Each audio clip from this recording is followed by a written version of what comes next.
Abu. There was also a fun game where residents mingled with elite cyclists to mark Mazingira Day.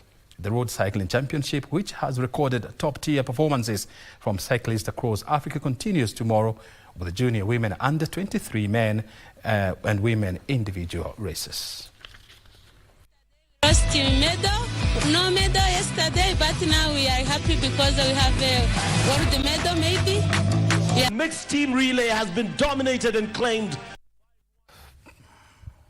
We go back to football, where a 4-day workshop on security and safety in stadiums conducted by CAF ended today with the participants being urged to put earth lessons into practice.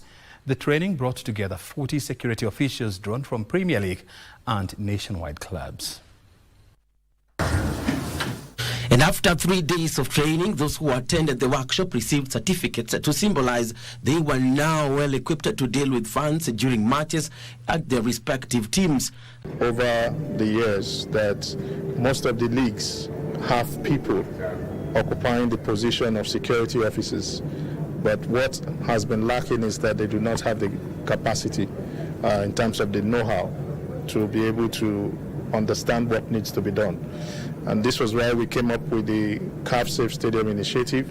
The training is one of the initiatives by Confederation of Africa Football CAF to build capacity among senior security officials in Kenya ahead of the 2025 African Nations Championship CHAN, which will be co-hosted by Kenya, Uganda and Tanzania. The bigger picture is, remember, CHAN is coming to East Africa in February next year.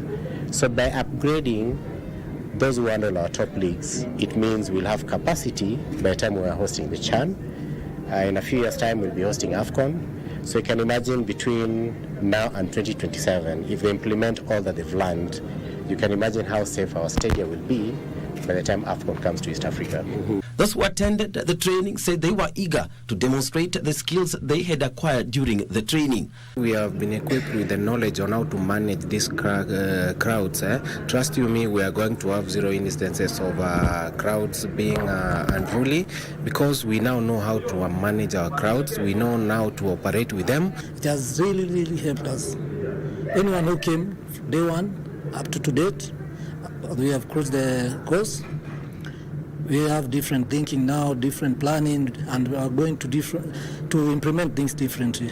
Kenya is the 10th country to receive the Safe Stadium Initiative training, which will now be held next week in Tanzania. Bernard Okumu, Prime Edition. FKF Premier League clubs have called on all delegates who will participate